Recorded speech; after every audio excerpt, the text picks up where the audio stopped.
Keď periem prádlo, tak mi záleží nielen na tom, aby biela bola skutočne biela a aby všetky farby dúhy krásne vynikli, ale aj na tom, aby som pritom neničil planétu, chránil klímu a rozhodne sa zbavil nebezpečných chemikálií, ktoré by poškodili moje zdravie alebo zdravie mojich detí.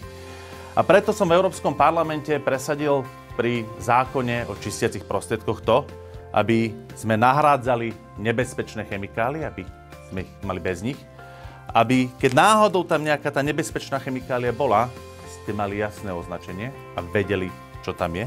No a samozrejme, aby sme mali čím ďalej, tým viac pohodlných, zelených inovácií.